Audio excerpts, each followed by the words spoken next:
TWM Podcast.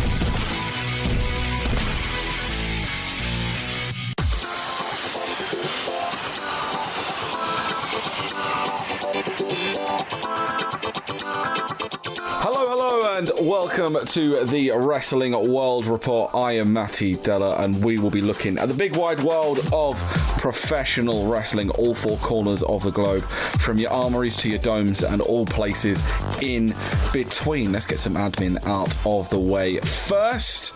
This is a TWM podcast bringing you the best wrestling audio content 6 days a week. Interviews, reviews, news, all that good stuff coming into your ears each and every day, Monday to Saturday, and occasionally on Sunday, if you've been good. Available on the Apple and Google stores, available on Spotify, TuneIn, Podbean, Acast, YouTube, all that good stuff. And if you're on YouTube, please subscribe. We're trying to get up to 100 subscribers so we can get that sexy custom URL, and then we can just give everyone the URL rather than saying search us, TWM Podcast. We're up there. You can check out episode 1 and coming soon episode 2 of Jess's excellent guide to Brit Rest. And also punch that like button on there and turn notifications on if you're on YouTube. If not, we are on whatever podcast app of choice you have. Babyface app, check them out. They are our partners here on the Wrestling World Report. If you're a fan of British wrestling, go over to the Apple and Google Play Store, download that app, and you can check out all the latest goings on in the world of British wrestling and some articles, some of them courtesy of TWM Wrestling. You'll be able to check out this week the preview of Progress Chapter 103 and Daniel's article of Breakout Stars in Brit Rest for 2020, so check that out. Also, We Love Sport are the TWM podcast official partner. Fantastic app finding you your nearest sports bar, showing the latest WWE pay-per-views. They have over 400 of the best sports bars and pubs in the UK at your fingertips, and you can book front row seats so you don't miss a thing. Download the We Love Sport app on the App Store and Google Play Store. Like I said, follow them at We Love Sport UK and check out welovesport.co. Also, WrestleCrate, we have got a brand new deal, and it's the best deal in the business, so go and check it out. If you use the code TWM Wrestling for up to 3 free items when you sign up to a monthly box subscription. So if you sign up for 1 month, you get 1 free item. If you sign up for 2 months, you get 2 free items, as in 1 for the first month, 1 for the second month. If you sign up for 3 months and further, you get 3 free items. So there we go, 3 months, 3 free items if you use the code TWM Wrestling at wrestlecrate.co.uk. Joining me as we discuss a lot of wrestling in the past 7 days, it is Mike Mears. Hello there. Hello. I feel like you've missed one of our sponsors this week. Which one was that? Our friends at Tomahawk Steaks. Stop bringing in fake sponsors. Actually, I shouldn't be saying hello. I should be saying, hey, man. You know how it be. Yeah. Because obviously we'll be discussing retirements. We'll be discussing shows, new shows, old shows, shows we enjoyed, shows that we didn't. There's a lot of stuff to discuss. We're going to jump right into it. So let's kick off with a bit of MLW. Fusion was a Dynasty special. We get a special open and intro video made by the Dynasty, and pretty much the entire episode is just Dynasty laden, and you have the Dynasty theme constantly playing throughout the entire show. I think the one thing you missed is actually it was a Dynasty. No, yeah, it was that specifically. It was elongated Y. Sorry, I've had my caffeine today. You've drunk the same amount that Richard Holiday does, or the one that MJF does. Delete as applicable. No, I'm only up to 7 cups because it's a little bit early in the day. I'll get to 13 though. By the end of the podcast. Rich Bikini was made to read a special open where they called Septimo Dragon a man who is dressed as a dragon, called Aerostar a spaceman, and they actually went easy on the Von Erichs. It won't last long. We also then got shown a flyer on the wall, and so the Mance Warner had been banned from the building, and the highlight of this was they spelt premises wrong. Because of course they did. Premises. Opening contest was Gino Medina over Septimo Dragon. It was a dynastic title of the tape because the weight of Septimo Dragon was malnourished. The style Which isn't far off being true, really. Yeah, it's accurate. He's small. The style of his was lucha lols, and then his hometown was irrelevant. And then also they announced that Airwolf apparently has died in MLW. Yeah, I was like, did he crash?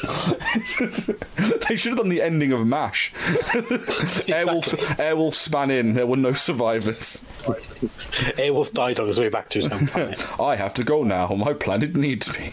Why did no wrestling shows do that as the way to kill people off? It needs to happen. Because I think that just shows we need to have our own promotion. Septimo Dragon's name card underneath. They were doing like the AEW thing of writing stuff underneath the name, and it just said "not an actual dragon." Yeah, well, it's true. He's not. Meanwhile, thousands of people turn off in disgust because MLW have been lying to them all this time. Basically, Lucha Libre is now cancelled. It is. Mexico can no longer have wrestling. Medina hits a big dive to open. We get lots of flipsy-doos, and both of them kind of stand out with that. Dragon hits a head scissors. Medina yeets him into the ropes and then takes control. Medina gets in the face of Conan. Septimo hits an aside to the outside. We get a big Spanish fly and a springing DDT for a near fall. Gino then yeets Septimo into the ropes. Boop. A boop. Just boops him like Chris Statlander. A boot. And then we get a shitty cradle where he literally gets a toenail on the rope, which apparently means leverage. And he gets the win. It was a really weak finish to a bit of a sloppy match, to be fair.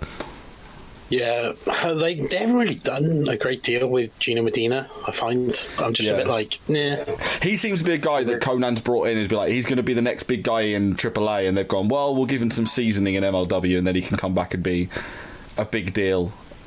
Yeah. Because he does seem almost a little bit like MLW's become a bit of a feeder promotion for AAA, because they're sending people down there to like basically get some reps in before they come back, like Septimo, like Gino Medina, guys that are big but aren't big enough to probably be on the main card just yet, in a way. I suppose it's also making guys like Aerostar and Drago, where they're very mid-cardy sort of talents in AAA, they can go somewhere and have their name value used as well. Yeah. Then Medina and Holiday beat and unmasked Septimo, but then Conan slapjacks Medina, who just no-sells it. He gets hit in the ribs and he just walks off. Normally that kills It's people. typical Mexico, isn't it? It's just no-selling. It only kills people on impact. Do you mean when it hits them or the show? Both. The Von Erichs get called Texas Simpletons, so that lasted long when they were being nice to them. Isn't that kind of like an oxymoron? I ain't saying nothing. Mance Warner was then outside the arena promising the fans they will see him, and he isn't going anywhere. And we go right into a open weight title match. It's a very short episode of Fusion. There was stuff happening, but it was very condensed. Aerostar's name card said Mexican Spaceman. Again, accurate. Very accurate. Well, he is the man from the cosmos, so It would be funny if they made a reference to once pushed himself off of a platform. fantastic. Aerostar ducks and dives and hits Hammerstone with a dropkick and a crossbody, but then Hammerstone just powerbombs Aerostar and it's a big butterfly suplex in the break. Aerostar hits a kick and a tornado crossbody for a near fall. Big forearm, but the Nightmare Pendulum gets countered into a cradle, then a rolling cutter, both for near falls. Hammer crotches Aerostar, big superplex by Hammerstone for a near fall. Bathical. German gets land Aerostar right on his head, which would make sense why there's a really sloppy Yoshi Tonic for a near fall. We then get another unmasking because, again, Mexico, as Hammerstone unmasks Aerostar and does a roll up for the win. It was an okay match. It was passable. Yeah, it was just kind of there, wasn't it? It was a Dynasty episode. They wanted something easy, and I think targeting like the Mexican wrestlers was an easy way to do this show. However, there's a highlight because it's Filthy does Dallas again. Our two favourite people in MLW at the moment, Tom Lawler and Dominic Guarini. They're just the best. They are. They were stood on the hallowed ground of the Dallas Sportatorium. They wished the Von Erichs luck, but Guarini goes, well, the ground's covered in garbage. So, still. The Von Erichs have a matchup coming up against Lawler and Guarini. So he says, don't piss it away on the Dynasty. And then Guarini and Lawler just have a piss on the Sportatorium grounds. Why not? The two problems with this. One, Guarini wasn't wearing his cowboy boots and his cowboy hat. And two, there wasn't enough father and son style dynamic on this episode. But I don't know, there kind of was. Because, they went to quite a spiritual place for people in Texas, so think is, bonding session at such a iconic. It was a father and son trip, but it wasn't a lot of father and son dynamic. More piss talk. So AJ Kirsch is excited. Outside the building, Mance Warner kept it going when he promised to piss on the Dynasty's party. Ever since last week, where MJF accused AJ of liking pee in his mouth, a lot of piss talk. But a very piss heavy fusion. Piss fusion. Piss fusion. That's mine and Mike's tag team name from now on. I'm Matt Piss. He's Mike Fusion. Together we are Piss Fusion.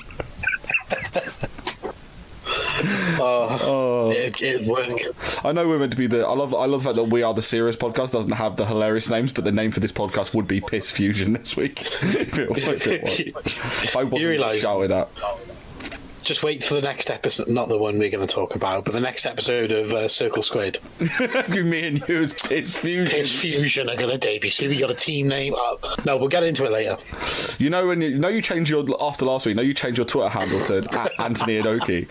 Should we both put in our Twitter bios that we're one half of Piss Fusion? Yes, we'll do it after. Anyway, we get a Contra Propaganda video saying that Jacob Fatu was calling out Shima and the rest of the world.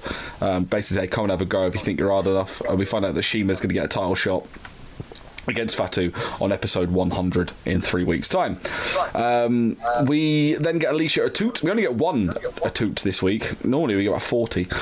She was backstage interviewing Davey Boy Smith and the Von Erichs. They talk about Smith's grandfather training the Von Erichs' grandfather and the unity. Smith had said he had the Von Erichs back, and it was like, where have we heard that before? Oh, just before Tom Lawler twatted one of them in the face. And he says that he will have his eyes on Tom Lawler and promised to catch up with him very, very soon. We finally see, after about a month and a half, Grogan, Schmogan, Logan, Flogan, Hogan. Brogan. Mance Warner bumps into him. He's like, sorry, I can't let you in. Mance just goes, here's some beers, and then goes, MGF's an asshole. I'll let you in anyway. So that's literally going to be that he's been part of the Dynasty for literally a piss fusion, and he's probably on his way out again. We then got a video package for the Dynasty, which was fucking ridiculous, but at the same time the best thing ever. That's what made it the best. Ironically, it was actually piss fusion. It was totally piss fusion. So then we get the tag titles, Von Erichs over the Dynasty, the specialised tale of the tape. So you had Bank Account, Broke versus Dollar. The style was Hillbillies versus Handsome. That's accurate. Well, the second one was accurate. They're definitely handsome. The Von Erichs are definitely the Von Erichs, yeah. But they're kind of handsome as well. Yeah, they're handsome hillbillies. So broke versus money. To be fair, the Von Erichs live in Hawaii, so I doubt they're that broke. So yeah, the IQ one's accurate because it says the Von Erichs are brain dead, and the IQ is 222.19 of Holiday and MJF, which is fair enough. Give or take. Dynasty come out and then disappear. They walk out and then just walk back again, and then the Von Erichs come out. I was just like, really? Like, was that meant to be a thing where, like, they realised that they're not meant to be out there and it was a fuck up, or was it like them going, no, we've got a plan, and they go back out and the Von Erichs go out? It was really confusing. But it's not like they really hid, because like MJF would have walked past the Von Erichs. Yeah, I mean, a really weird thing. No, you go out first. And they're like, okay. Maybe that does show that they are brain dead. So I'm like, yeah, sure. What could possibly go wrong as we turn our backs on you? Then the Von Erichs appear. They get some flowers from some girls, and then they get jumped. It would have made sense for the girls to be plants that the Dynasty put in there, rather than just being girls that are like, oh no, we distracted our Von Erich people. But oh well. They work over Ross Von Erich. They miss a dynastic suplex, which Ross does a neck breaker. Marshall hot tag. He runs wild. Big slam. Moonsault for a near fall. Discus clothesline for a near fall. MJF gets double drop kicked and then assisted tope to the outside. Holiday counts suplex into the market crash, which was a very lovely move. MJF hits a splash for a near fall. Hammerstone tries to interfere, but Manta takes him out. Medina gets taken out. Holiday gets drop kicked out of the ring, and we get the claw suplex for the win. A very snappy episode of Fusion, but it was funny. There were some funny moments in there, and we've now always forever got the term piss fusion. So, and what a saying it is. And what a turn of phrase it is. just would like to let you know that the show is brought to you in association with the Babyface app, available on the Google Store and the Apple Store. Now, what is the Babyface app? Well, if you're a British wrestling fan, it is the only thing that matters. Want to check out what the latest shows are in your area? The Babyface app can do that. Want to check out the win-loss record for your favourite wrestler at the moment? The Babyface app can do that. Do you want to bring back the glory that was the Origin Banter Edition? Sadly, Babyface haven't got that kind of sorted out yet. Imagine it's in the beta stage, I can be assured. But if you want to check out any of their matches from Progress or anywhere else past, you can check it out at the Babyface app. Also, you can read loads of articles from loads of esteemed wrestling personnel, including ourselves, TWM. You can check out all of our BritWres articles in one easy place, and that is the Babyface app on the Google Play Store and Apple Store.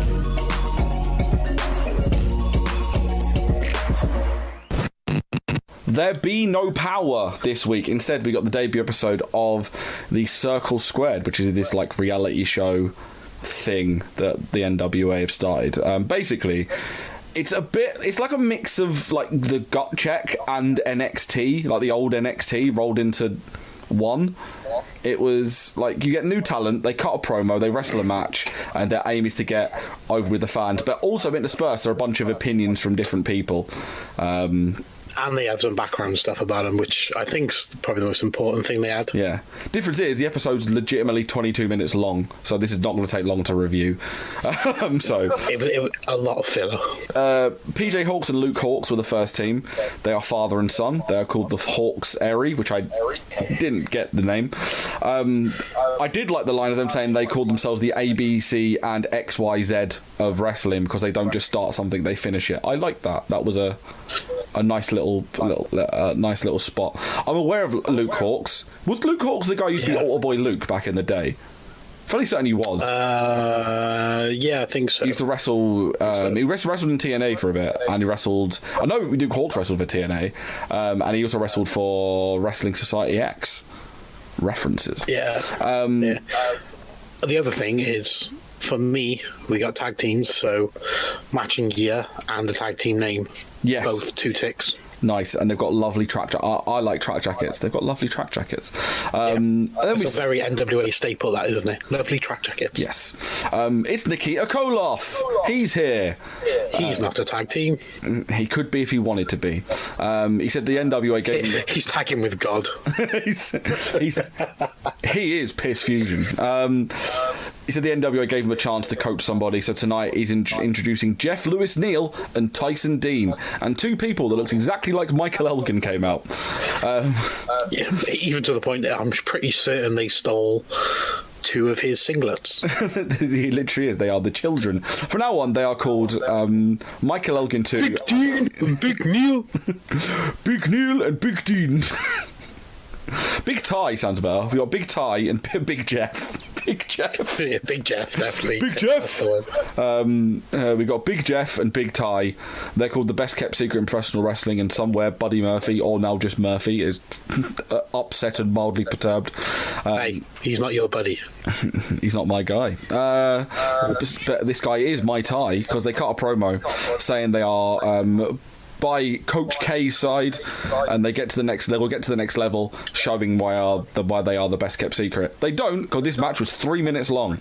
So they got Neil and Dean attacked PJ and Luke for the opening bell. PJ fought back.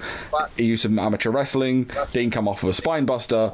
They did a heart attack where they did a heart attack where one of them did stop and pause, almost as if they were having a heart attack for a near fall. PJ came back with a vertical suplex, hot tag, strikes, back body drop. They did the Viking experience for the win. This show happened. It did. The only other thing that did stand out is Tyson and Dean, Neil and Dean even, they could do twin magic, which somebody did mention, and that really popped me. They could, because they are both the children of Michael Elgin. Sean Mooney did announce that they're doing the Crockett Cup show on April 19th, so the day before 420, hashtag blaze it, at the Gateway Center in College Park, Georgia. So looks a very nice arena. It does. I had a look. 5,000 because I looked up the best way to look at it when you're looking at arenas that haven't done wrestling before is look up if they do like basketball or boxing, look up the maximum attendance. Yeah. And for basketball, it is 5,000 people. So makes sense. I could get probably, I don't know, 5.5. You think it's probably about the same because you put a ring in, but they'll have to take stuff out for production. Oh yeah, good point. Yeah, the floor. So it's kind of about the same. Yeah, it'll be about 5,000. So if they can get 5,000 in there for the Crockett Cup, that is a big statement of intent. 2 weeks after WrestleMania as well. Yeah, it's a big ask. But if the tickets are cheap enough and it's in Atlanta, which is on the other side of... Yeah, it's not that... It would have worked. They would have filled it if Marty Scurll was a man and actually offered to pay everybody's ticket back. Yeah, but he's a coward and now he's offering people money because Marty Scurll hates the fans. TWM podcasts are brought to you by We Love Sport, the fantastic app finding you your nearest sports bar showing the latest WWE pay-per-views. We Love Sport has over 400 of the best sports bars and pubs in the UK at your fingertips and allows you to book front row seats, giving you the best views of the action. You can also check out what sports are being shown over the next 7 days, making sure you don't miss a second of the action. Download the We Love Sport app on the App Store or Google Play Store. Follow We Love Sport on all social media platforms at We Love Sport UK and check out welovesport.co. In a bit of a change up, because NWA was short this week and not the normal show, me and Mike both watched GCW. We watched Rickey Run this weekend, so we thought we'd give a little chat about that and have a little talk about that as well.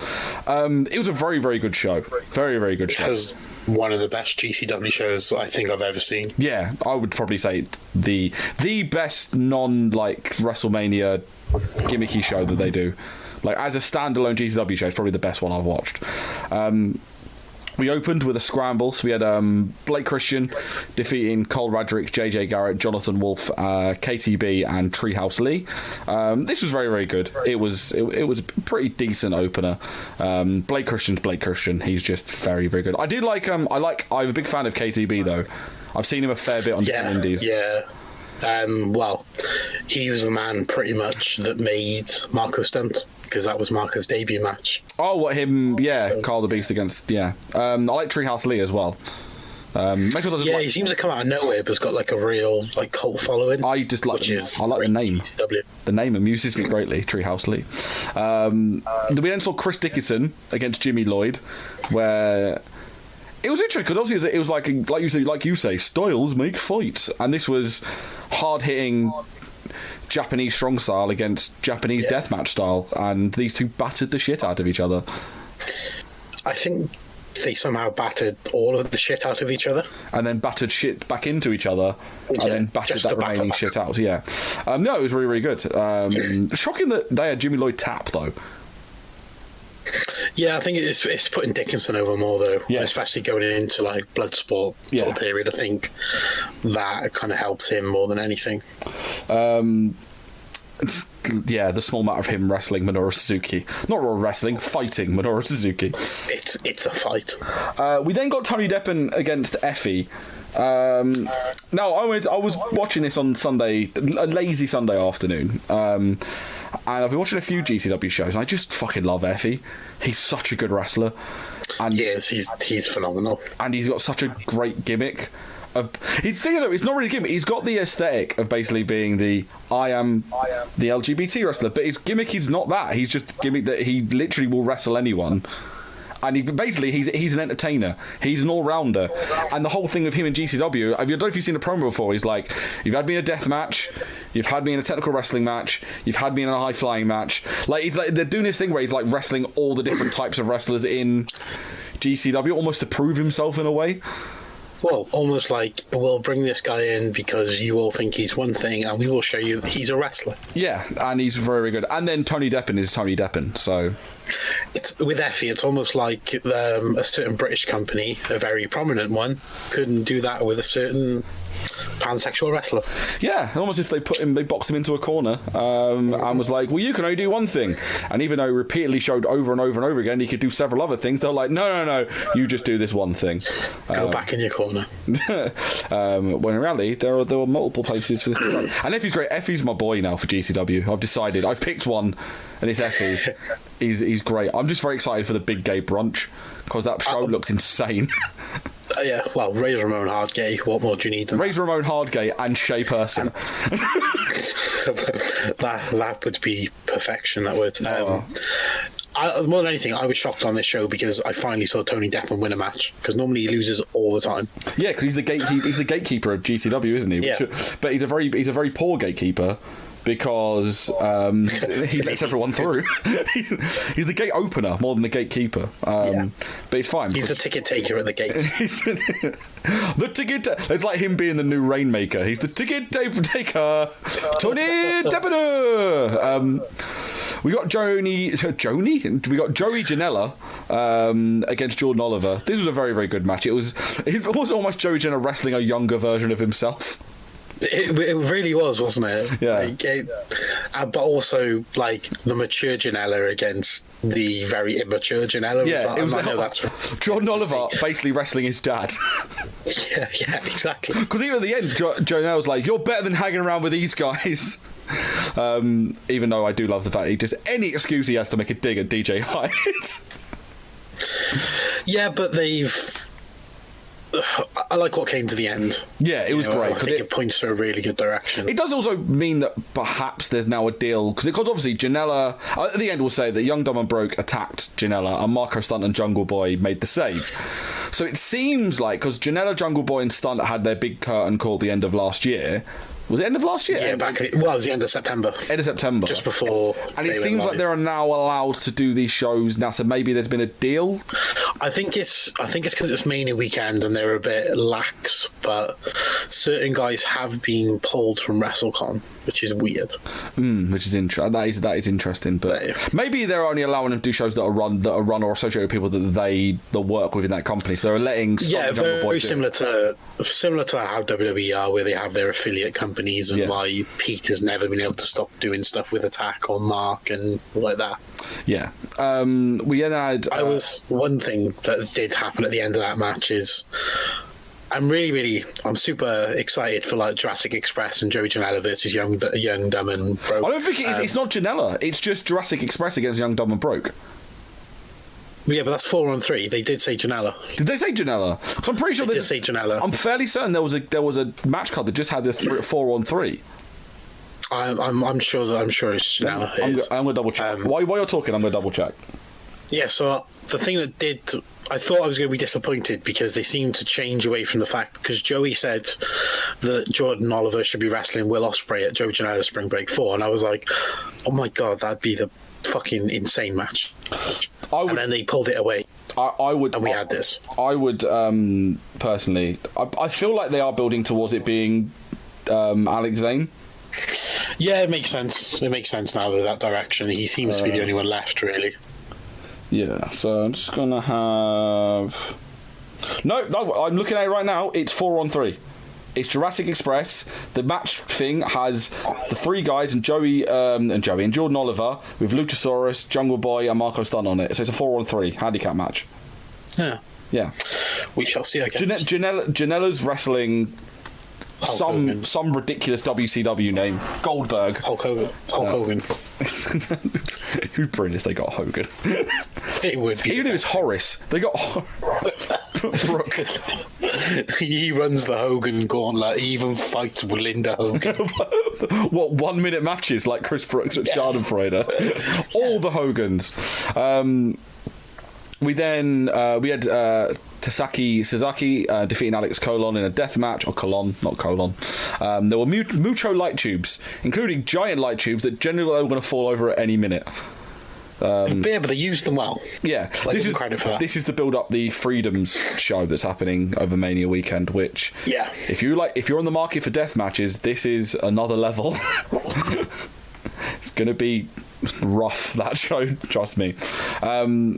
Matthew Justice defeated Matt Tremont. It was a pretty good match. I like Matthew Justice a lot, so this was a. I'm kind of surprised he's not been signed by a big company because he's just got like that look. Yeah, I feel like someone from GCW has been signed. Chris Bay got snapped up by Impact, didn't he? So Yeah. I won't be shocked if but Justice got signed up. stuff. He had been doing stuff with them whenever they were in Vegas. Yeah, this So is. there was fingers there. We then got Schlack defeating Danny Havoc, Deathmatch Viking, one of my favourites from CZW back in the day. And everybody thought he was fully retired. Yeah, then he got basically. I love how honest they were. They're like, he got called for the big money in Japan, and now he wants to come back and do death matches again. But yeah, no, that was good against Schlack. We then get my favourite match of the entire show because the main event had my favourite reaction, but this was my favourite match because Ali Cat defeating Mance Warner. They had a video package beforehand, which was. Mance Warner basically like, I see you wrestle, you lose, you go to the after party and you try and get laid, and they literally have a candid of Ali Cat chatting up some girl, which genuinely amused me. Yeah, but it was great to see they went that way though. Yeah. And Mance basically been like, no, you're going to have to earn your stripes here. You need to earn the GCW shirt. And these two have a brilliant match. Yeah, just absolutely. It's kind of like she earned her stripes with that match. Yeah, I think I messaged you and I put it on my Twitter as well. That Ali Cat in GCW reminds me a lot of Tommy Dreamer in ECW back in the day, where she had to earn the respect. And it's not really of the crowd, it's more of the wrestlers, the storyline, because the crowd have always loved Ali Cat. So she had to... Yeah, it's the wrestlers accepting her into that. Because like Ali Cat is a gimmick, and the gimmicks necessarily work in GCW. No, but she's shown that she can work that hardcore style. And yeah, but you say that the gimmicks don't work, but you look, Mance Warner's a gimmick. Realistically, if you watch him, Tony Deppin is a gimmick. Yeah, but you know what I mean. Like Janela is the Jungle Boy. the Ali Cat thing is very much a child friendly kind of thing, and you wouldn't. It's very character driven. Yeah, you wouldn't suspect an Ali Cat to fit into GCW. However, because GCW is so all encompassing and such a fantastic promotion, Ali Cat fits in, and they've made a storyline to have her fit in, and it was just she's gonna be like 2020. Like she's gonna be the big breakout star. Like last year, it was a shame. There was other stuff that kind of stunted her going forward, and we don't need to go into all of the reasons how and why. It's terrible. She got spayed. She got spayed, but you have to control the pet population. Well, things happen. But she didn't get a chance to really I thought she would be on the same place where Chris Statlander is right now. Look, catnip's a hell of a drug. It is. But she's got off the catnip, and it seems like 2020 is going to be her breakout year. She's body cat this year. Yes. And I, just really big fan of it. And we love Mance as well. So I am hoping and praying he comes over with GCW in August. They do actually have a genuine, really close friendship, outside of the ring. So have you ever seen a photo of Ali Cat dressed as when they teamed up and she dressed as Mance Warner? It's generally one of the funniest. They both do the face, and it's the best thing ever. But they do truly get on really, really well. So, and I think, everybody jokes about Terry Funk always being like, oh, let me make that guy, and things like that. I kind of felt like that was what Mance did with this. He was like, I'm going to take my position and utilise that to get Ali Cat. It's doing that Terry Funk thing of him going, I can get him over, I can get her over. I do have the line is when Heyman goes into full, goes, oh, let me have him, I can make something special out of him. And you can see that with Ali Cat. He's like, yep, I can make something special out of her, and it's, love it. Then we get to the main event. So I missed a bit. I must have missed I missed an event because I didn't realise that Ricky Shane Page. Have you seen? They did a promo thing with Ricky Shane Page being Robin the Hood. Yeah, no, I saw that. Robin the Hood. What am I on about? Robin Hood. That was amazing. That was a real cool little vignette for this match. And he was with him shooting the arrow and basically, I saw that, but I missed a bit because I did not realise that Ricky Shane Page was now the champion for realsies now. We had this conversation on one of our podcasts. Did we? About it? Yes. I must have zoned out. Do you need me to re-explain it? No, I as far as I know, because I did some research afterwards, and as far as I can realise, there was a match between... They also discussed it on... No, that's right, and then I read up on it to get more. So basically, at Long Live GCW, AJ Gray defeated Nick Gage for the belt. Yeah, earlier in that show, that was when Ricky returned the belt, and Nick Gage was giving him shit, calling him a pussy, because he was really respectful in giving it back, and Nick Gage actually saw that as a sign of disrespect, because this was actually this was what led to Ricky Shane Page being an out and out heel in GCW. Would you say, or was he already heel? Yeah, before? to go he was already heel because he'd stolen the title.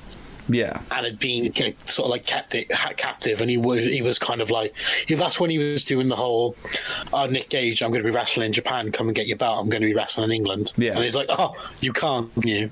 So he was winding him up with all that stuff, and then he came back, gave the belt back, which then led on to the title change to AJ Gray.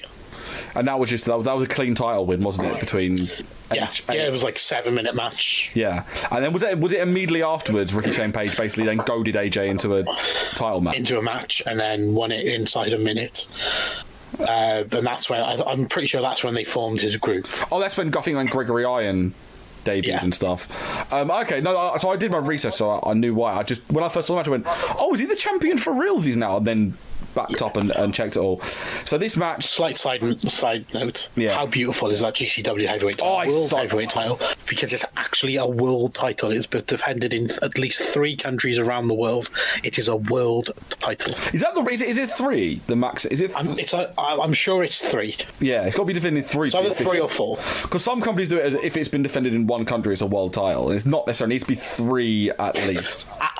As opposed to all those promotions that run in international waters who can't defend it in a country. just defend it on a boat. Fucking yeah. Technically, the AEW title is now technically a world title because it was defended in international water. Yeah, true. The champion was in international waters. It's a world championship, and it's on the Jericho. Jericho wrestled in the Bahamas as the boat was docked on the Bahamas, so it counts. That's in national waters, people. But yeah, so this match was a very good death match between these two. But we keep saying this, that it's amazing that someone that we always see is lovely, cuddly, wonderful Ricky Shane Page is such a good heel. Yeah, he's phenomenal. Yeah. He's got so many strings to his bow, and that's not a Robin Hood pun or anything. He's another one. I know he's the other end of the spectrum from Matthew Justice. That Ricky Shane Page, there should be a big company that takes a chance on him because he's so good. Think of what he could do in somewhere like Impact. Yeah, he could do so much good stuff there, and he's not just a deathmatch wrestler. Honestly, he's barely even that really nowadays. Seeing his heel work, tell me you wouldn't love to see him lead a faction against Tessa. Yeah, exactly. It would work perfectly. And even like that, even like fucking NWA, he'd be perfect in the NWA. He'd be a very big, something culturally different to what they're used to as well. Yeah. And it would work. Yeah. Like, you could have him lead that Ohio group in the NWA. Him, Gregory Iron, and the other 2 guys, I don't know their names. Yeah. No, you're right. Yeah. But it would work perfectly. This match was very, very brutal, and basically the end of it is Nick Gage has had the match won 3 times, ref bumps. Ricky then gets all of his goons in and they just beat the fuck out of Nick Gage. Just light tubes, glass, light tubes. Brett Lauderdale eventually comes in.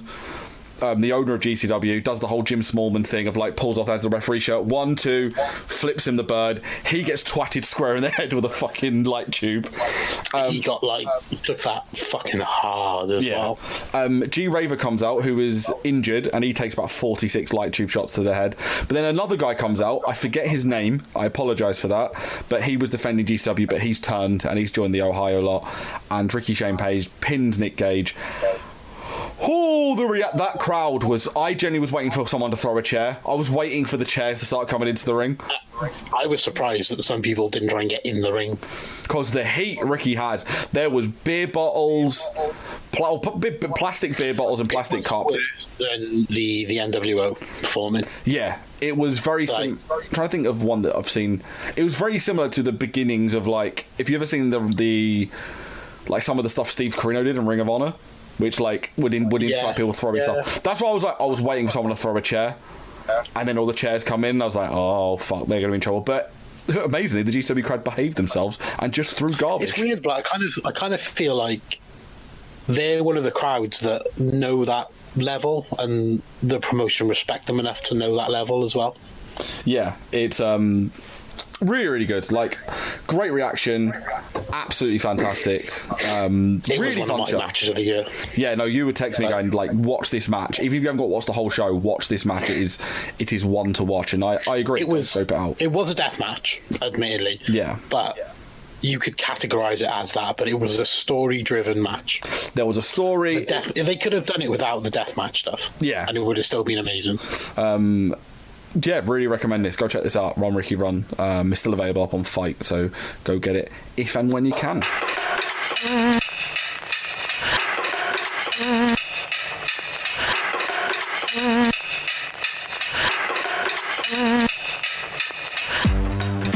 TWM Podcasts have joined forces with WrestleCrate, the original and best monthly theme, monthly wrestling subscription service to bring you a fantastic deal. If you use the code TWM Wrestling when you sign up to a monthly subscription at WrestleCrate.co.uk, you will receive a free item in your first month's box. Then, if you stay for another month, you'll get a second free item.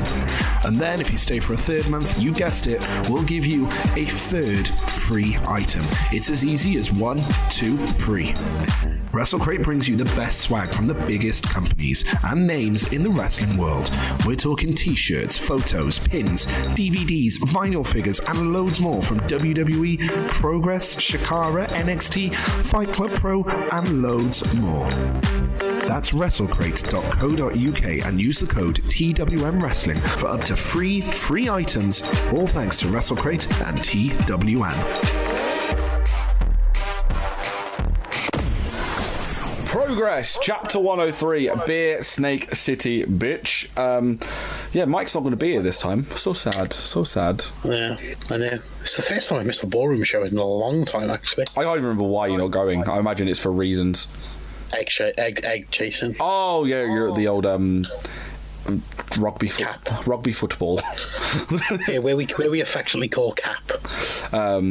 So yeah, I'll be down there at the ballroom with other people. Let's go through the card though, shall we? We got Ilya Dragunov going up against Malik. I'm so happy Malik's got called back for a chapter, because he was one of our favourites from the Natural Progression series. Can I be completely honest? Yeah. I think they're feeding Malik to Dragunov. Do you reckon it's going to be a short burst? I hope think not. He's just going to run straight through him. I'm hoping it's going to be... If it's short, I would like it to be 10 minutes of these guys just battering the shit out of each other. I think it's going to be similar to Mercedes Blaze and Ginny. That would be a shame. I hope they give something to Malik, because he deserves it, because he's very, very good. I think it's just the right sort of guy for them to do, and it's bringing him back. It's kind of establishing him a little bit, making more people aware of him. Well, we'll see. I'm hoping we get a bit more from that. We are going to get Giselle Shaw against Shikara as well. Giselle Shaw off of a very big match last week. Shikara making a return, first match back since the Proteus Rumble. So yeah, we're getting 2 women's matches on a show. Just which one will be second? No, I did shout out that I'm going to shout out bingo if we get one match on the second match of the first half and the second match of the second half. No, bingo! Tokenism. But yeah, that should be really, really good, because Giselle had her best match to date in Cardiff, and then had a really, really good showing at RevPro, in spite of one bit, but I'll get to that when we talk about that show. And Shikara's really, really grown in the last year, especially in Riptide, so I'm looking forward to that. We were meant to get More Than Hype against the Anti-Fun Police and Travis Banks. However, Travis Banks is out injured. You mean the Anti-Fun Police past and present? Yeah, the Anti-Fun Police alumni. against More Than Hype. But Travis Banks is injured, so now it's the Anti-Fun Police and a mystery partner against More Than Hype. And there's really only two choices. Hulk Hogan and Horace Hogan together in a big police trench coat. Gene Money or Joe Nelson, I said, but it's probably going to be Gene Money. That's not a lie. I can't see it being Gene just because of how Progress have been booking his. It ruins his route towards super strong style. So Joe Nelson, as long as it's not Nina Samuels, I don't mind. I really don't know. I think you could get one of the Hunters. So it's Lee Hunter who's not injured. So Lee Hunter makes sense. You know, that'd be really, really fun. I don't know whether he'd be coming over around this time. If they got Dan Barry and had him team up. Yeah, he's not. He's not over at this point because he's over next month for Scrapomania. Yes. Sadly, that would be great. Or if she's available, there's potentially the chance to get Martina going there. Yeah, you could have the the Anti-Fun Garda. Then we got a tag match, player, Ginny and Tony Storm against the Medusa Complex. This should be really, really good. Yeah, this is probably there's really only a couple of matches I'm not getting to see in person. Yeah, I think everything looks pretty good on the card, but like that and the two of the other title matches I'm quite interested in. Yeah, it should be very interesting. I don't want to be horrible. All I can think of is if Tony turns up. I'm hoping we do, because Ginny and Tony against Charlie and Millie is going to be an absolute fucking clinic, and I'm really excited for that. Pro Wrestling title match. This is probably the match I'm most excited to see, which is Paul Robertson against Carl Fletcher. Fletcher's been on another level. Sadly, since not James Drake. I was thinking the other match coming up. Mark Davis' injury, but Carl Fletcher's just like reached another plane of existence as a singles wrestler. So he's like a bird that spread his wings for the first time. That really hasn't.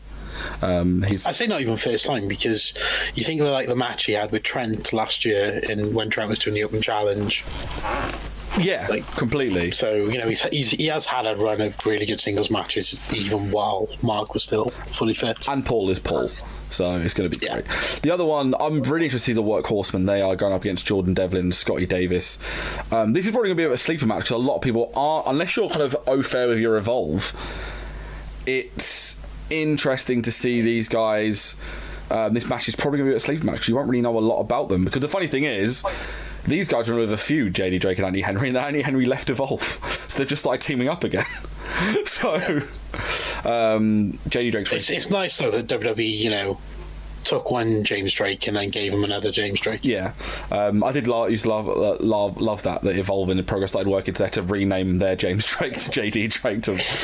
Like, no, we're keeping Alwyn's name. Because I remember seeing that for the first time and being like, oh, is James Drake wrestling in Evolve, a different tag team? That's really cool. Then realised that's not James Drake, that's someone completely different. It's like, not that James Drake. Yeah, JD Drake turned up on the NXT house show loop as well, so they shouldn't be interested in him. That should be really, really good though. Devlin and Davis. Henry is very good, and JD Drake is just a very, very solid performer all round, really. And then the main event is Cara Noir against Mark Andrews. That match is going to slap. Yeah, that's going to be fantastic. But it's a match where you know who's winning, so yeah, up to a point. Yeah, like, you know, you are right, but like, it's going to be full of shenanigans. Yeah, give me a percentage of Cara winning and Mark winning.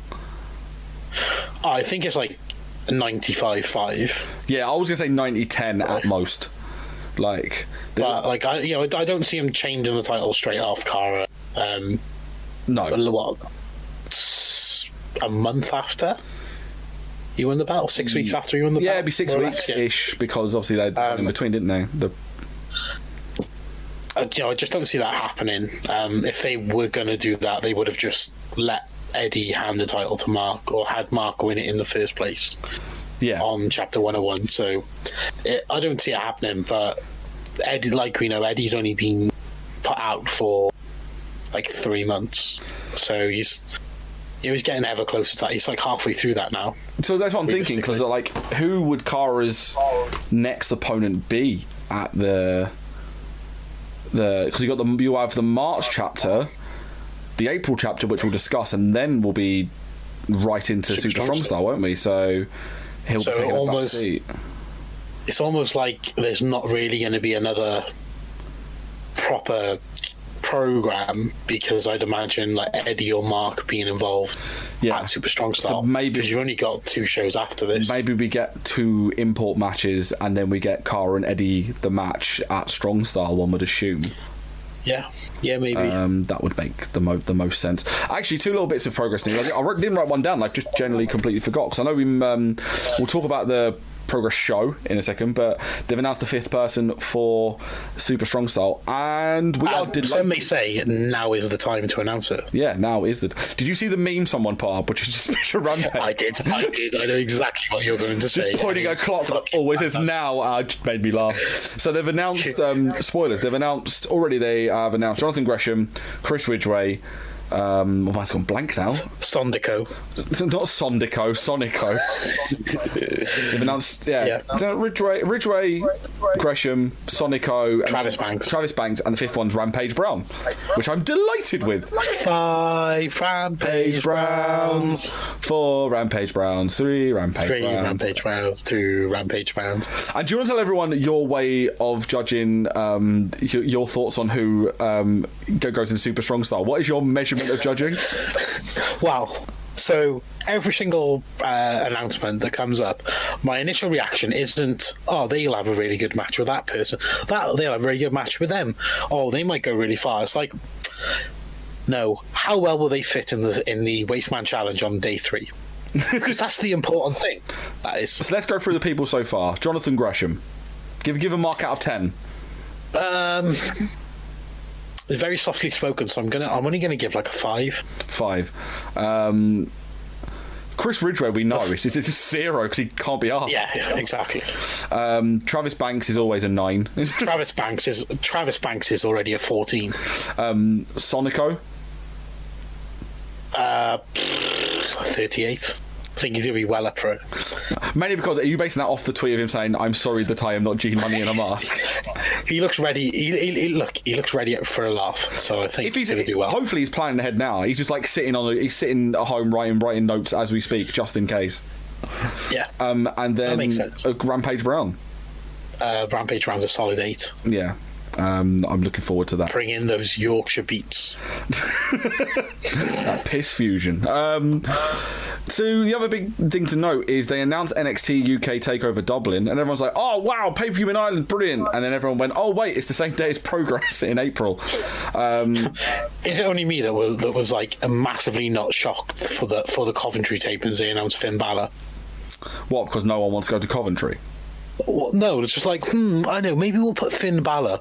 Oh, Finn's playing NXT UK. I wouldn't be trying to do Finn and Becky when the next takeover is going to be in Dublin. Yeah, because so that's such a head scratcher, that one. So if they drop the Raw Women's title from Becky, we're talking about WWE now. If they drop the Raw Women's title of Becky to Shayna at WrestleMania, which may happen, and Becky's not doing anything, why would they not have Kaylee Ray defend the belt against Becky Lynch at Takeover Island?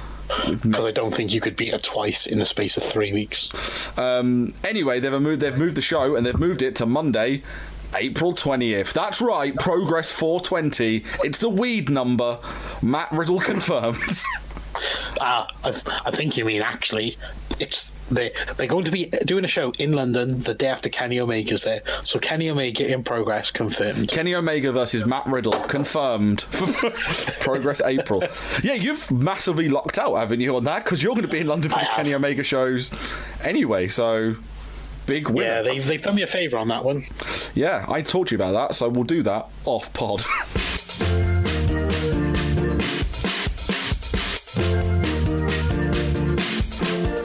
Why not spread? I said, why not spread the gospel of the TWM squad with some of our lovely merch over at Teespring? We have t-shirts for all shapes and sizes, hoodies, sweatshirts, mugs, stickers, and loads more. Also, just for listening to this podcast, you can get 10% off your order. I said using the code podcast. That's podcast. Once again, podcast in the checkout for 10% off at teespring.com/stores/TWM-wrestling-merch. That's right. Praise. Testify. Now it's time for some show and tell, because me and Mike went to 2 different shows in 2 different places over last weekend, and we're going to have a little chat about them. I think they're going to have different opinions. I think yours is going to be show and tell. Mine's going to be no and tell. Mine's going to be show and go away. That's what yours is going to be, because you didn't want to be there by the end of it. I went to High Stakes, and like, it was probably, I think people were saying it's one of the best RevPro shows they've ever done. It very much sounded next level, especially compared to like Summer Sizzler last year that we were at. They have very much, which was amazing. They have rehabbed that brand something brilliantly. They've got rid of a lot of the Quilden, brought in a bit of the Southside stuff, and they're just embracing stuff outside of the RevPro bubble that makes sense. It's interesting as well that like the Southside buyout was almost like one of the best things, because they've run in so many more shows, given so many guys more opportunities, and they've been able to bring other people in. Yeah, totally. Like, it works really well. And it did show the fact that the opening match was for the Undisputed British Women's title, Giselle Saw defeating Zoe Lucas. I cry every time, just want to run to you, Zoe. It was very, very good. It did get off to an awful start, because they were going to do like a flash near fall, so Giselle hits her with a knee and goes for the spinning splash off the top, but the Beyblade as we call it, but she just ate shit, like went literally span and almost like human lagged and just landed on the floor, like just and then just got up, got a quick pin, and then they basically just started the match again. That's weird. It was really weird, because like she almost sounds accidental. No, I think she literally she went for the Beyblade. She must have span and lost her footing, because what she did was just land right on her, basically took a bump off the top rope. And then they did a really, really good match. Zoe's just a really good heel, and I was the only one cheering. There was a video on, because I went with Emily and George. I kind of coerced / basically peer pressured George to buying a ticket, and he got to sit in front of us, which was helpful. So we got to witness me watching British wrestling, which he was like, I didn't realise you were this much of a fanboy. I'm like, because I'm enjoying the show. That's why I get into it. But yeah, no, like, so there was an in-story of me just being like, no, Zoe, poor Zoe. But yeah, no, Giselle winning the belt's a good shout, because Giselle is a hell of a fucking hand. She's very, very good. And Zoe's, poor Zoe, she's going to go off and go do Stardom and do Shimmer now. So she'll be back eventually. But well, I hope she enjoys doing Stardom in an empty arena. We'll talk about that in a little bit. And there was a nice little bit there where Giselle had the new belt, like the new RevPro Women's title, which is a really nice looking belt. Yeah. And she was going to use it, but the ref took it off her. And then what she did, went under the ring and had the Old Bay, had the purple RevPro Women's title, which was a really, really nice little spot. You then had Dan against Jeff Cobb, and this was really, really, like, just 2 big meaty men running into each other. Dan and Jeffrey. I did also love, this popped me, so Jeff Cobb went for the handshake. Yeah. And Dan went, hey, oi, I know you, I watch Wednesday night. Can I trust you? And Dan Maloney's banter is quality. And they shook hands. Also, what made me, this was really, really funny. Later on in the night, me and Emily go up and get drinks, because by the end of the show we were sat down, but for the 2 main events we decided to stand up, because we wanted to stand right by the barrier, well, nearer the back, because they're quite lax with where you stand in RevPro, which is a bonus. So we kind of walked up, we weren't in anyone's way, and we stood quite close to the barrier to watch the Cruiserweight title match and the British title match. But me and Emily were getting drinks, because as we know, the queues in York Hall are fucking ridiculous. But people are still queuing there, I've heard. Yeah, like, just set up 2 other bottle banks in there, because we were having a chat with Steph Chase, who's been on podcasts with us before. She was there, and we were chatting about that, and was like, just set up 2 bottle banks with card machines, it's not hard. But we were like in front of Jeff Cobb, who was getting like a water, and he was there, professional. and then all we hear is, oh my god, Jeff Cobb, fucking love you, man. Turn to my left, Aaliyah James and Charlie Evans just screaming at him. Be like, we're gonna miss you. One more match. And then Jeff just turns around to the guys, can you get rid of them 2? I cannot confirm or deny whether these guys, that Charlie and Aaliyah were merry, but they were enjoying themselves. Because all I heard later on was just Aaliyah was going around flipping people off. She's been corrupted by that Chris Brooks. He does it to all of them. That was really good. We then got the Speed King title match, Ricky Knight against Robbie X. This was really, really good. All the flip-de-doos. Ricky Knight Jr. is very, very good. Yeah, I've heard a lot of really, really good stuff about him, and it's nice to see him get out of that sort of East Anglia sort of area. And that Norwich-shaped shadow is what I was going to call it. Well, yeah, it's nice for him to get out on a bigger scene and be seen by more people now. And Robbie X is amazing. And yeah, Robbie X was fantastic. I don't know whether they are going to unify that with the British Cruiserweight title or they're going to keep it. Yeah, they said they are going to do it, and the British title is going to get unified as well. Yeah, so that would mean. Ooh, that could potentially. I'll go to it towards the end of the card. We'll come back to it. We then got the no DQ match, which is LA Park against defeating Eddie Kingston. I'm sorry, I could not find LA Park anywhere. I did look. I looked around to try and find him. It did seem like he was there literally at the start of when the doors were opening, and then he disappeared immediately. Or someone else was selling his merch. I saw people with La Parker masks, or LA Park masks, sorry. Weirdly enough, I found my LA Park mask this morning. It was LA Park has been with you the whole time. It has. He's been under my bed for years. I got a black Rey Mysterio mask somewhere. I don't know where it's gone. I need to find it. Next time we go approach is both of us sitting in masks, just not talking to anyone. Well, I've got my Liger mask as well, so... Yeah, but if you're in LA Park and I'm in Mysterio, we can speak Spanish to each other. Si, dos. Yes, LA Park defeated Eddie Kingston in a match where it was brilliant. Just throwing chairs, beating up Tom Scarborough for no reason. Well, if beating up Tom Scarborough, of course, it's fine to do. Yeah, 20% of the match was them just kicking the shit out of Tom and then forcing Tom to hit. Like half of it was Eddie just forcing Tom to hit LA Park, which was brilliant. And then this is legitimate, and if you can go tweet Emily No Mates if you want proof for this. I'm sitting there, biggest grin on my face, watching this match because I'm just loving life. These two just battering the shit out of each other. And I turn around and you know what made this better? Interference from Mad Kurt. And then who comes out? Mad comes out with Dan McGee trying to pull him back, going, "No, what are you doing? You used to be a contender. Why are you like this?" Dan McGee is holding Curtis Chapman back. He literally was. He then comes in, low blows Eddie Kingston because you'd love to see it, and then LA Park wins, and then we get to see LA Park and Mad Kurt dancing with each other. And then Dan McGee gets twatted in the head with a chair, and it was just the best thing ever. I said that was the match before the interval when I could go home now. Like, the opening match, RevPro was cancelled, and by this match I'm like, RevPro, all is forgiven. All is forgiven. Everything you've done, I forgive you. Just for that moment. They have announced Eddie Kingston versus Mad Kurt for the 50th Cockpit show. I may have to go. R.I.P. Eddie Kingston. Yeah, Eddie Kingston's fucked. We then had a scramble match, which was Mark Haskins defeating Carlos Romo, Chris Brooks, Hikuleo, Carl Fletcher, and Mad Kurt. What they were doing, it seems like Haskins is going to be a Rev Pro on the regs now.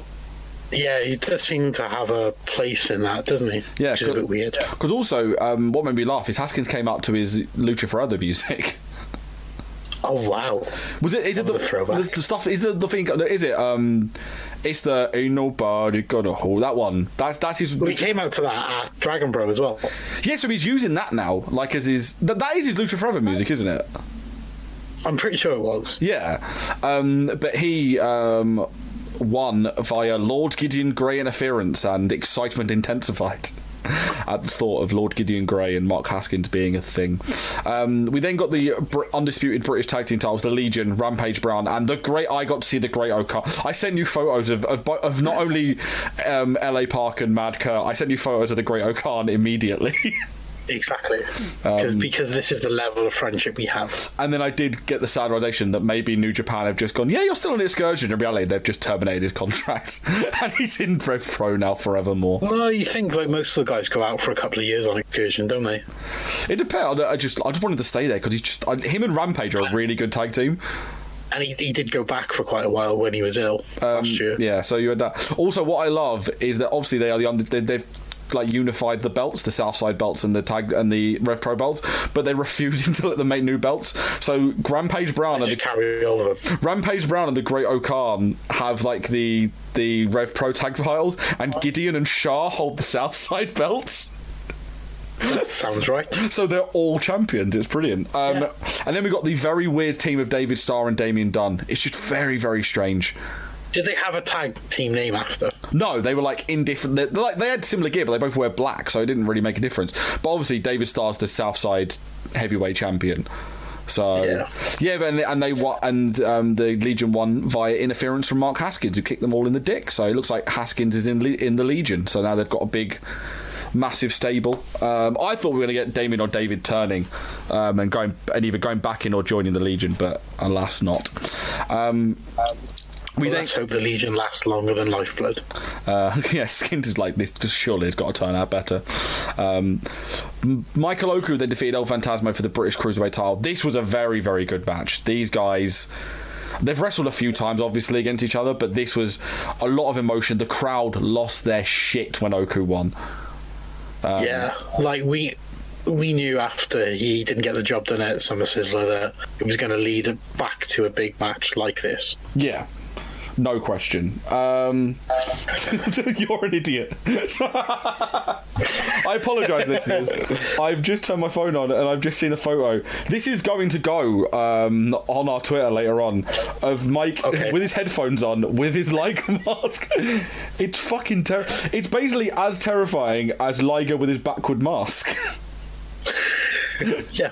You are Sukyon Dick.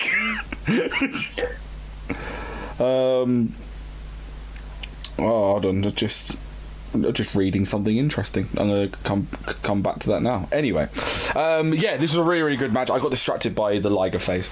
Michael Oku winning the British Cruiserweight title. So I'm all in for Oku against Ricky Knight Jr. for that unification match. It'll be really, really good. Obviously, Oku wins because he's the face of that cruiserweight division now. So I'm sure they were both involved in a three-way a couple of weeks ago as well. That they actually did again on another show because it was so good.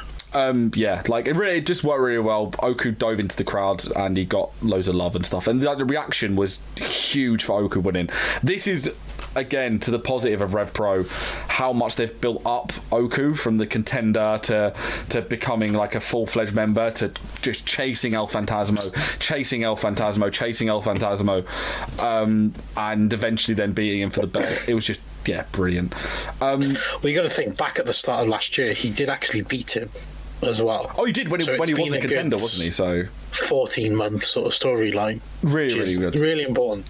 Then we got the British heavyweight title match where Will Ospreay defeated Zack Sabre Jr. The crowd went mental at this. This was really nicely built up. Like, they had also, not only did they have Ospreay come out, they had Ospreay come out with Greg Burridge and Gary Vanderbilt, the guys who run the London School of Lucha Libre. I think so. I blew Emily's mind by telling her that the Resgal was literally a 2-minute walk away from York Hall. I'm like, Resgal's there, York Hall's there. She's like, what? I'm like, yeah, they're on the same street. I didn't know that until I first came here either. But this was a lot shorter than I thought it would be. I thought it was going to last a long time, but it was probably about 20-25 minutes from what I remember off the top of my head. I think that was about as long as their match in Sapporo the week before. And then me and George were laughing, so we're like, well, we know the match is going to end. When Will wins, we know how it's going to end, because it's going to be top rope Oz Cutter, hidden blade, Stormbreaker, how he wins every match. The bastard trolled us. He hit the hidden blade and went straight for the Stormbreaker. There was no Oz Cutter beforehand. And we're like, the spell is broken. He does other different moves. Will's won that. Really, really good match. The reaction was massive. We were all jumping up and hugging and celebrating and stuff. And now the idea, we might get David against Ospreay again. It seems to be going that way. Yeah. Well, it kind of has to go that way, really, because they said they're going to unify these titles. It would make sense for them to do it at Summer Sizzler, have 1 year in the making. Yeah, that's very true, actually. Yeah. And I would even argue, you'd have David win it. You'd have David Starr win the belt. Yeah. It depends how many masters they've got around to regarding New Japan. So it's their belt. I know, but New Japan is bigger than RevPro, and New Japan could be like, no, can we please keep it on Will, please? So I imagine, who's going to win in an argument? Harold Meji or Andy Quilden? Andy Golden. All right, let me update this. Harold Meji with the potential of bringing in Minoru Suzuki into the room. Or Andy Quilden. Andy Quilden with Mad Kurt in the room. Oh, fair enough. That makes sense. 'Cause the other thing I was thinking about this was with Oku. Now he's the Cruiserweight champion. Do you reckon this could open up a door for him maybe potentially getting into the New Japan junior stuff? Or do you reckon it's just no chance? I think he could do some like one-off stuff, but I don't really see it being not as in full time. I mean, I don't see him getting into like a Super Juniors or anything. That's what I was going to ask. Maybe a Super Junior tag league or something like that is a very big push. Because it would be great if maybe as kind of like they had Oku. I'm trying to think who they team Oku with. I think you got more chance of seeing Gabriel Kidd get more established in New Japan than OJMO. No, I'm not saying he'd get to do it, but I was wondering, because he's got the British Cruiserweight title, would they be tempted to maybe bring him over and just have a look at him, maybe use him in some multi-man matches, maybe but yeah, but whenever they've got guys over, like in terms of talent, they've always got office staff over as well. So like they've seen most of. It's just interesting. I'm very, very intrigued on where it's all going to go. Anyway, we spoke a lot about that, so now I'm going to jump straight over. Mike, you went to Dragon Pro, and I heard it went swimmingly. That could be a really good pun because the weather was terrible and there were lots of cancelled trains in South Wales. Thankfully, yes, I did get there. If I didn't leave when the main event ended, I would have been waiting an hour and a half for another train back to Cardiff. So yeah, thanks for that. Yeah, so we started off the night with the Dragon Pro Tag Team titles of the Anti-Fun Police, Chief Deputy and Los Federales, Super Santos Jr. defeated Black Market Wrestling, Jay Joshua and Sid Oakley. It was a decent match. It was very strange. I missed at least one show, maybe two shows, and the last time I went, Black Market Wrestling were a heel team. They were a face team this time, and also the Anti-Fun Police were as well. So it was a very strange dynamic with that. The title change made sense. The Anti-Fun Police are always over whenever they're at Dragon Pro, so I'm excited to see where they go with that going forward. Yeah. Then we got the Celtic Crown Women's title where Dani Luna defeated Ginny. This was really weird. It wasn't that much of an enjoyable match to watch. I've really soured on Dani Luna, to be honest. I think more than anything, Ginny was great, but again, both Dani Luna is always a face in Dragon Pro, but Ginny came out with like a positive reaction. Yeah, which is very different, especially compared to, you think, 2 weeks earlier when Progress were in Cardiff. Yeah, and as much as sort of Ginny tried to play heel, it didn't really get over. And the match was quite sort of sloppy. Oh, that's a shame, because we said like Dani Luna had her best match to date at Progress literally 2 weeks before, so it's a shame that this was... Maybe I've seen these wrestle before, and maybe they just don't click as a one-on-one. Yeah, it probably is that. It's one of those probably things. Is that one. Yeah. Then we had a six-man tag, which is built off a feud between Lee Hunter and Elijah. So we had August Jackson, Elijah, and Thomas Winter defeating Lee Hunter all of a sudden, and Shea Purser. It was great to see Shea Purser back as Shea Purser. He got a big pop, as you'd expect. There's nothing really that stood out on this match, if I'm honest. It was kind of just there. Which is a shame, because you got Oliver Southern and Shea Purser are meant to be like two... They were. Tell a lie. The only thing that did really stand out was there was a bit of a Hoss battle between Thomas Winter and Oliver Sudden, which gave us a few good moments. And I also noticed how good Thomas Winter's facial expressions are, especially when he's getting slammed, and sort of like when he's involved in anything like that. So like that was very much a positive to come out of it. Yeah.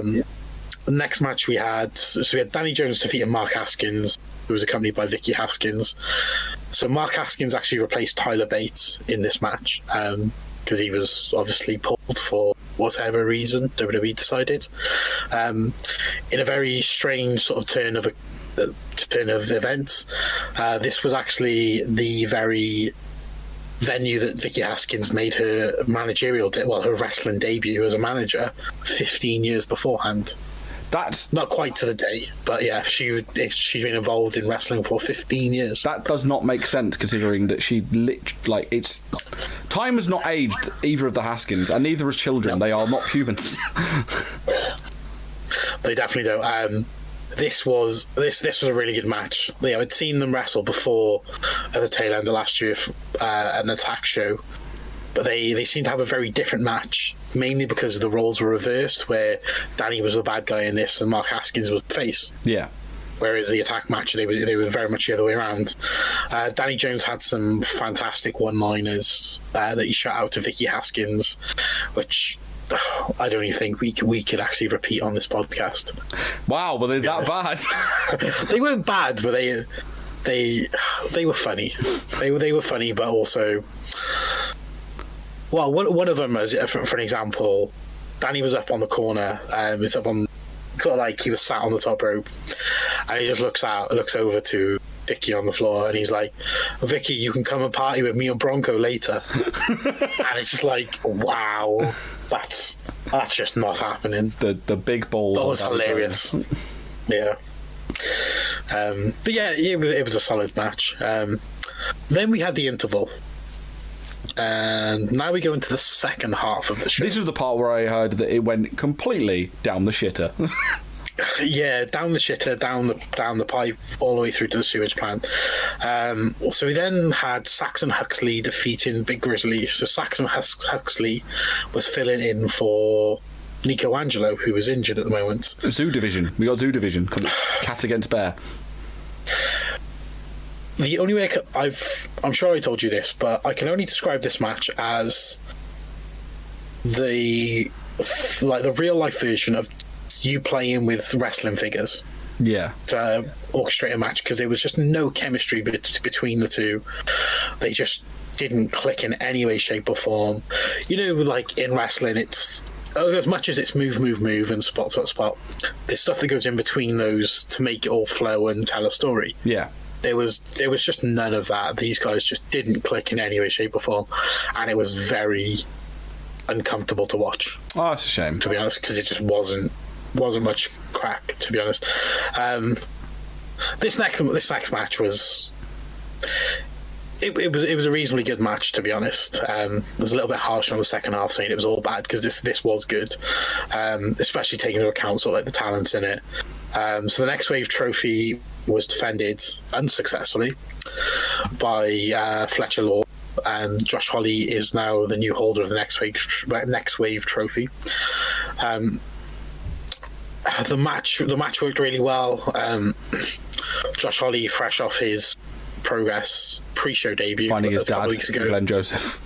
He did, and he didn't even know about the gimmick before until Josh actually came out. It was amazing, which makes it even better.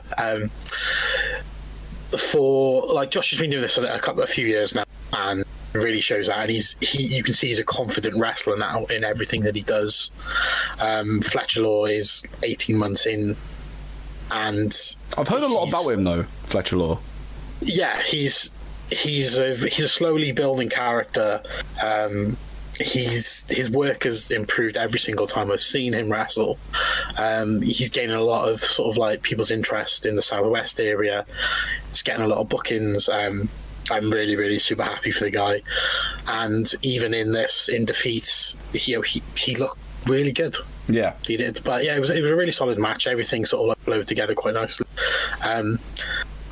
As he was about to call in his sort of minions not the actual minions, of course, to give him a baseball bat to end Josh Holly, Wild Boar came out from nowhere and trashed his minions.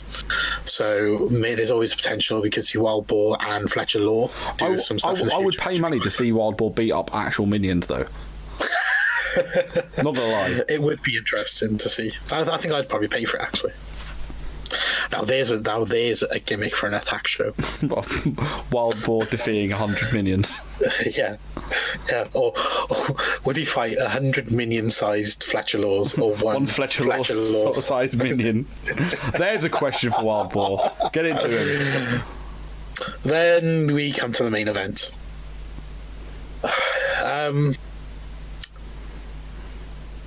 Again, so in the last sort of 12 months or so, Brendan White and Danny Jones have been like the heels in Dragon Pro. They've really sort of positioned them as the guys who want to take over and feel shunned by the promotion and things like that.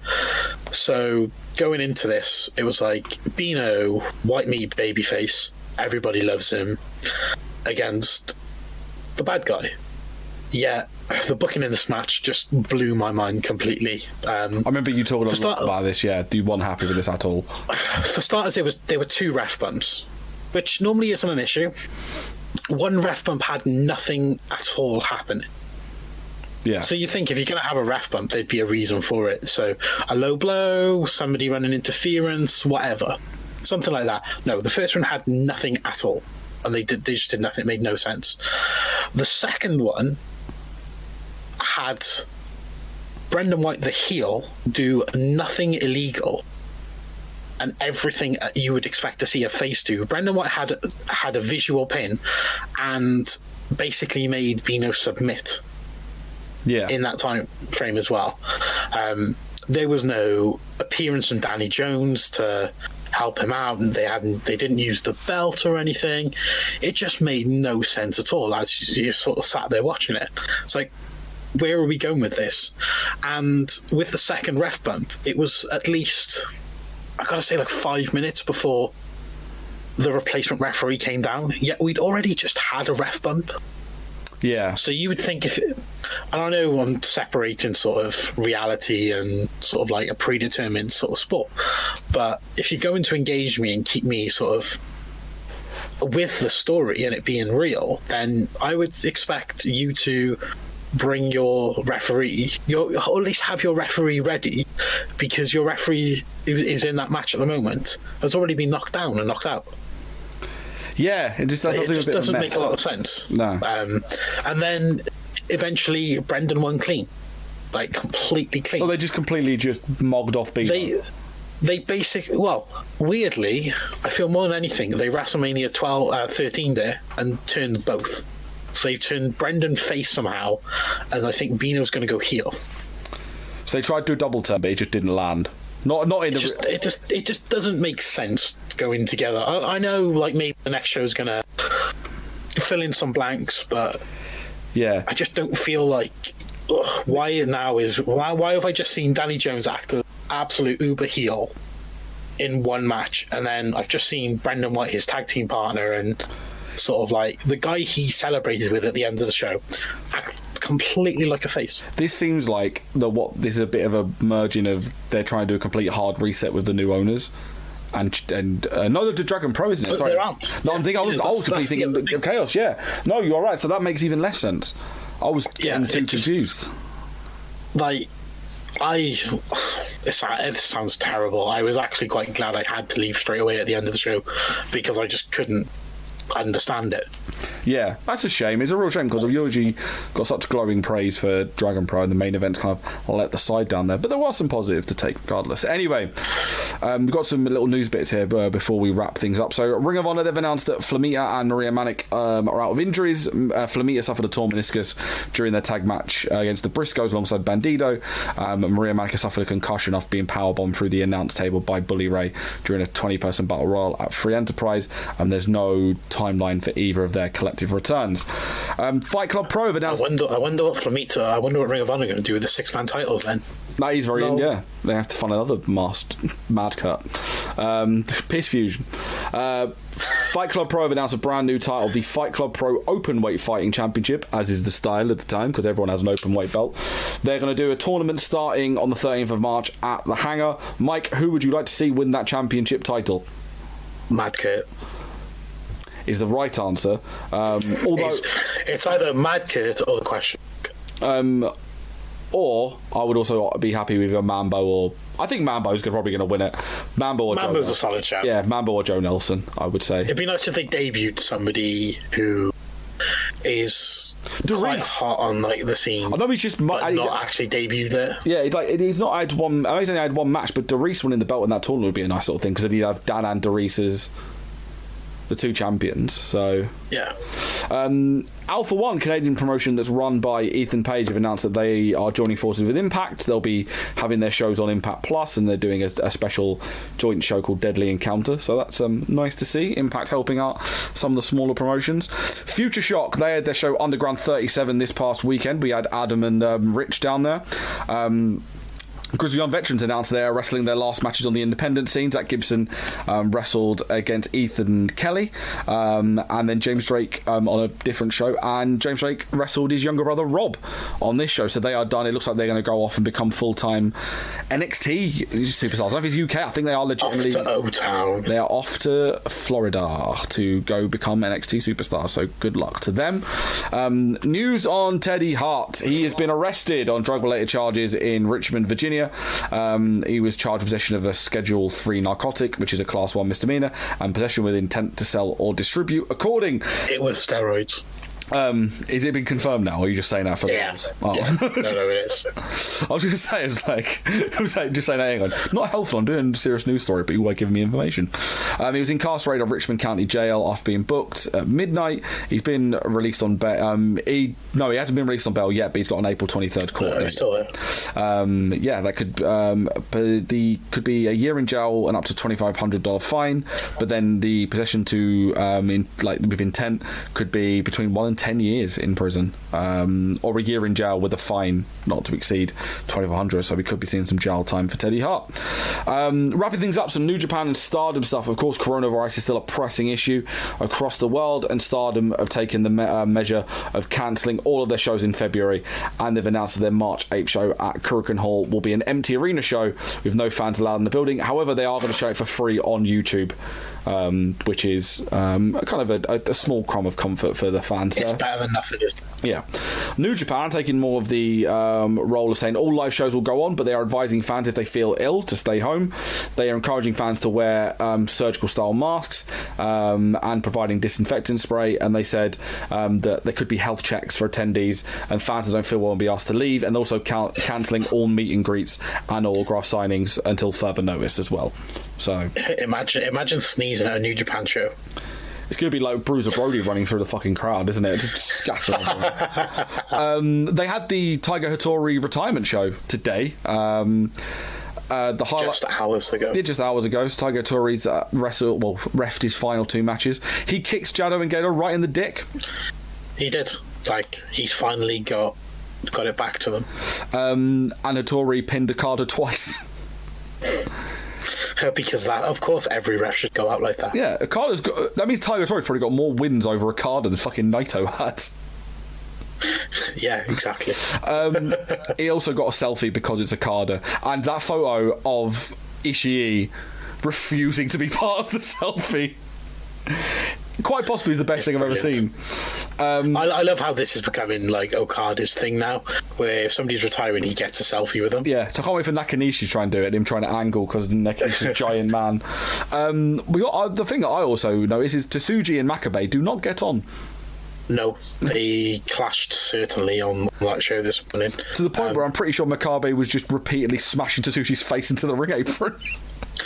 Yeah, pretty much. But I imagine that's what they call all day at the dojo. I think that's what Kevin and Chris said, who were doing commentary. They were like, to be fair, that's positive and negative. Because you'd be like, you're not hitting me hard enough, I'm going to punch you in the face. Well done for hitting me hard enough, I'm going to punch you in the face. So it's the same method we have in TWM, to be fair. Anyway, I'm going to go punch myself in the face, but before I do that, Twitter, Facebook, Instagram, at TWM Wrestle. Subscribe to us on Apple and Google Podcasts, Spotify, Stitcher, Acast, TuneIn, Podbean, and YouTube. If you're on YouTube, please subscribe, hit that like button, turn on notifications, and get all of our content when it comes out. On TWM.news, you can go read Kieran's preview of New Japan Road. The next 3 shows over the next few days Friday, Saturday, and Wednesday are the New Japan Road shows. You can check out his preview today over at twm.news. We've got stuff for AEW, British Wrestling, all sorts of stuff, all going up between now and Sunday. Yeah, that's pretty much it. Show I'm going to be at Progress this Sunday. Have you got any upcoming wrestles in the next week or two? Or next week or so? I'll report if there's any fighting at the rugby. If anyone does a headlock takeover or a spine buster at the rugby, will you please let us know next week? Although there is a wrestling link. So Cardiff Blues number 8, Nick Williams, is related to the Barbarian. Oh, I believe nice. The Barbarian is his great uncle. I'm trying to think who else is related to. So he's related to Lady Tapper. Was she related to the Barbarian? Yes, she was. I'm trying to think. Anyway, this has been a TWM podcast. This has been the Wrestling World Report. Please follow us at TWM Wrestle. Michael, social media. Don't follow me because, it's just not worth it. Follow Ricky Shane Page. Ricky with an E. Shane Page. Go and follow him. He's a good guy. I'm a Matty ID because I have an ego. Once again, we are at TWM Wrestle. Big thank you to us. I was going to say big thank you to listening. That made no sense. Big thank you to you guys for listening. I'm very tired. I don't know why. I've done nothing all day. Go and enjoy some wrestling wherever it may be, and we'll speak to you guys next Wednesday.